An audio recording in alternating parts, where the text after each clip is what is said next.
अस्सलाम वालेकुम। मैं आज आप लोगों से बिलख़ुसूस एक टॉपिक डिस्कस करने जा रहा हूँ जो कि पीपीआर के हवाले से। ये जानवरों की एक ऐसी बीमारी है जिसके अंदर जो है जानवरों को मुख्तलिफ़ अमराज़ होते हैं, यानी एक मर्ज़ नहीं होता इस बीमारी में। ये एक तरह से पैकेज है। पैकेज से मतलब ये कि इस बीमारी के अंदर सबसे पहले जानवर को जो है ना बुखार आता है। बुखार के बाद उसको नज़ला, और नज़ला शदीद किस्म का जो कि बाद में आगे जाके नमूनिया में तब्दील हो जाता है। फिर ये नमूनिया बिगड़ता है और उसके नमूनिया के साथ साथ इसके मुंह में छाले निकल आते हैं। छाले आने के बाद इसका पेट का निज़ाम ख़राब हो जाता है और मोशन लग जाते हैं। बुखार इसको शदीद हो जाता है, ठीक है। इन्फेक्शन इसके अंदर बढ़ जाता है और फिर जानवर को बिलाकर सांस की तंगी इतनी शदीद होती है कि उसके लंग्स फेलियर हो जाते हैं, या फिर ये कि वो इन्फेक्शन की वजह से, बुखार की वजह से, या फिर आंतों के इन्फेक्शन की वजह से उसकी लपेट में आके वो फौत हो जाता है। पीपीआर एक ऐसी बीमारी है जिसके अंदर अक्सर जानवर मर जाते हैं। बहुत कम जानवर ऐसे होते हैं, यानी 100 में से 8 जानवर ऐसे होते हैं जो मर जाते हैं, बल्कि सॉरी 10 में से 8 जानवर ऐसे होते हैं जो मर जाते हैं। 2 जानवर समझे रिकवर हो पाते हैं। तो ये उस वक्त होता है जब उनकी प्रॉपर वैक्सीन ना कराई हुई हो पीपीआर की। पीपीआर की एक वैक्सीन होती है। सबसे पहले तो इसकी वैक्सीन होती है जो आप करा लें अगर साल में एक दफ़ा, तो जानवर जो है ना इससे महफूज हो जाता है बीमारी से। वैक्सीन बेसिकली तो हर साल करवानी चाहिए, लेकिन अगर आपने किसी साल नहीं भी कराई तो एक आध साल गुजारा हो सकता है। बिलखुसूस बकरों के अंदर मैं ये बात कर रहा हूँ कि शुरू में 6 महीने की उम्र से बाद जब बच्चा जब बड़ा होता है 6 महीने से ऊपर का, तो उसको वैक्सीन कराई जाती है। वैक्सीन हमारे यहाँ जो है ना जानवरों को कराना ज़्यादा ज़रूरी नहीं समझा जाता। बिलखुसूस हमारे सिंध में और पंजाब के अंदर तो कुछ जगहों पे फिर भी करा दिया जाता है, लेकिन सिंध में तो लोग बिल्कुल इसकी परवाह नहीं करते कि वैक्सीन कराना क्यों ज़रूरी है। शहरों में पालने वाले लोग भी इस किस्म की इस पे तवज्जो नहीं देते। तो उसका नतीजा फिर ये होता है कि ये पीपीआर जैसी बीमारियाँ आ जाती हैं और फिर इसमें बड़ा जानी नुकसान हो जाता है फार्मर का। तो सबसे पहला तो ख़्याल ये रखें कि जब जानवर को पालना शुरू करें तो उसकी प्रॉपर वैक्सीन करवाएं, जिसमें पीपीआर की वैक्सीन, आंतों की बीमारी है एंट्रोटॉक्सिमा उसकी वैक्सीन, और उसके अलावा दूसरी बीमारियां हैं जो बड़ी बड़ी बीमारियां होती हैं उनकी वैक्सीन तो हमें लाजमी करवा लेनी चाहिए।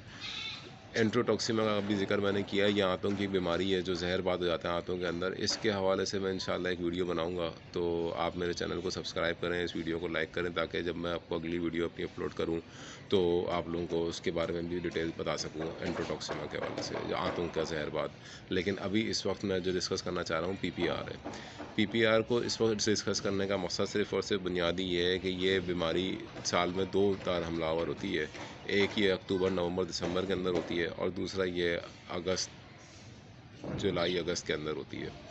तो हम सिंध में बैठे हैं, खुश्क इलाका है, तो यहाँ पे बारिशें ज़रा कम होती हैं, तो इसलिए ये सर्दियों के अंदर ही बीमारी अफेक्ट करती है, जैसे कि नवंबर, दिसंबर हो गया या जनवरी ज़्यादा से ज़्यादा, तो इसके अंदर होता है। तो अभी ये वक्त है इस बीमारी के अटैक का, तो मैंने कहा कि मैं वीडियो बनाकर इसके हवाले से अपलोड कर दूँ। देखें इसकी केयर, एक तो वैक्सीन मैंने बता दी आपको, वैक्सीन के ज़रिए से ये रिकवर हो सकती है, ये नहीं होगी नहीं इंशाल्लाह।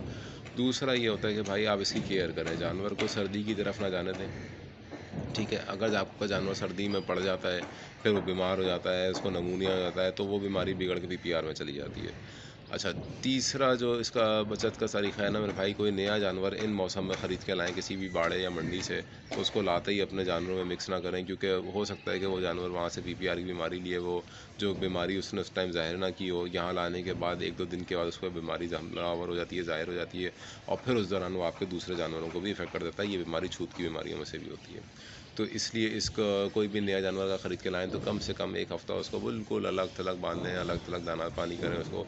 जब आपको यकीन हो जाए कि उसमें कोई बीमारी नहीं है, तो फिर आप उसको लेके अपने नए पुराने जानवरों के साथ मिक्स कर सकते हैं। लेकिन फ़िलहाल तो इस मौसम में नई ख़रीदारी करना बहुत रिस्की होता है, क्योंकि वो जानवर जो है पीपीआर का कैरियर बन सकता है और आपके दूसरे जानवरों को भी बीमार कर सकता है। तो अगर आप कोई जानवर ख़रीद रहे हैं तो उसको अपने नए पुराने जानवरों से मिक्स ना करें। अच्छा, तीसरी बात ये कि अगर किसी जानवर को पीपीआर हो जाता है, तो फिर उस सूरत में हम क्या करते हैं? तो देखें, जब पीपीआर हो जाता है ना, तो जानवर को सबसे पहले तो उसकी नाक के ऊपर एक बहुत गाढ़ा किस्म का नज़ला निकलता है। यानी एक तो नज़ला होता है जो आम पतला पानी की तरह नज़र आ रहा होता है, शुरू में इसी तरह होता है, लेकिन जब वक़्त गुज़रने के साथ-साथ वो नज़ला गाढ़ा होता जाता है, इतना गाढ़ा हो जाता है कि आपको उसकी नाक के ऊपर चिपका हुआ नज़र आएगा, और वो इतना चिपका हुआ होता है कि जानवर को उससे साँस लेना मुश्किल हो रहा होता है। तो इसका भाई सबसे पहला तो बाहर से जो क्योर है वो ये है कि गर्म पानी से उसकी नाक को और मुंह को धोया जाए, ताकि ये नज़ला पिघल के निकल सके। अच्छा, उसके बाद फिर सिरिंज की मदद से ना, जो 2 सीसी या 3 सीसी की सिरिंज होती है, इसमें आप ना ये पानी ले लें गरम, सही है, और उसके अंदर बेटनोसॉल की एक गोली, बेटनोसॉल की टैबलेट आती हैं, वो एक टैबलेट उसमें डाल लें। उसको उससे हल्का नीम गर्म पानी उसको सिरिंज में भर के उससे जानवर की नाक के एक और दोनों सुराखों को बारी बारी धोएं, हल्का हल्का। इतना प्रेशर से नहीं मारें कि दिमाग तक पानी चढ़ जाए उसको, हल्का हल्का उसके नथनों को साफ़ करें। इससे दिन में 2 टाइम ये केयर करें।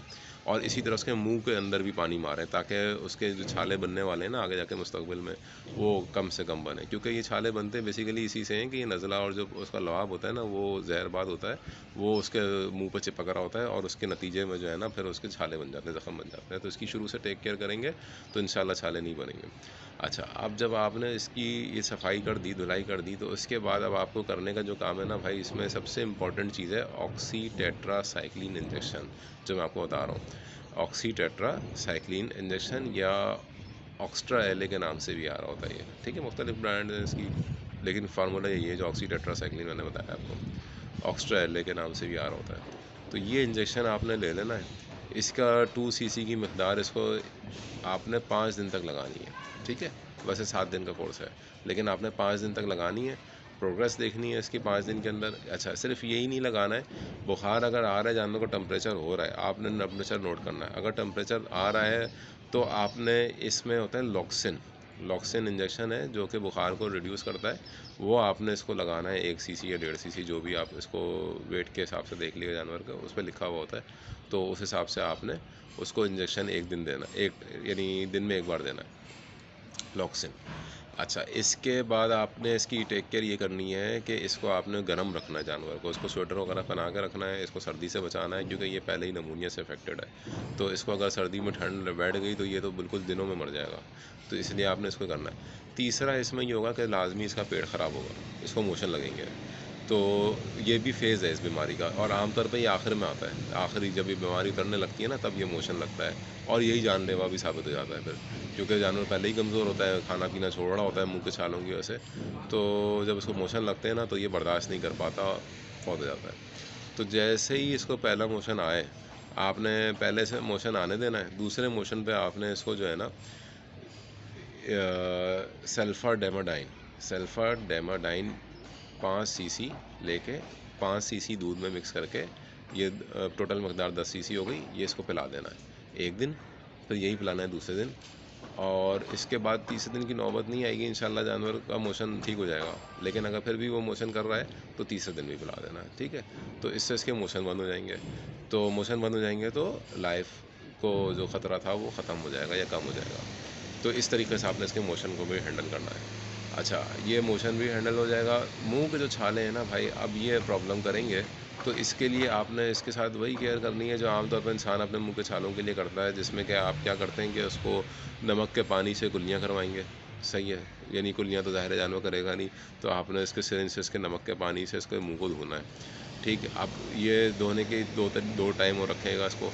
उसके अलावा एक होता है पिंक स्प्रे, सही है, अगर ज़रूरत पड़े तो वो पिंक स्प्रे बाहर बाहर इसके जो होठों पे छाले हैं ना वहाँ मार देगा, लेकिन अगर नहीं तो फिर ज़्यादा कुछ करने की ज़रूरत नहीं है। सिर्फ नमक के पानी से ज़ख्मों को धोते रहें, और ग्लेसरीन, हाँ ग्लेसरीन मिल जाती है, वो लेके ना उंगली से ग्लेसरीन इसके छालों के ऊपर, मुंह के अंदर होठों के किनारों पे मल लें, तो इससे जो है इसकी ये मुंह के छाले भी क्योर हो जाएंगे।